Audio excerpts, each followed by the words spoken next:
maza ka miƙo man juya tafi, wannan mallaki na ne. Ba zai yi ba, wannan masarrafin ya fi ƙarfinka.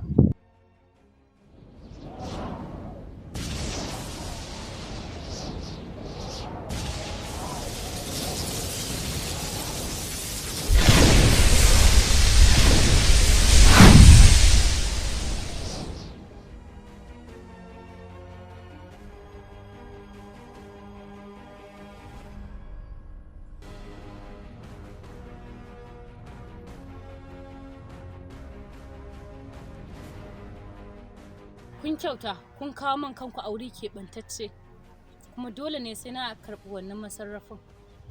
Ƙarya ne ba zai yi ba, kai yanzu faɗanmu ya tashi daga faɗan kai da kai. Dole ne mu haɗa ƙarfi da ƙarfe domin wannan abin ya zama mallakinmu.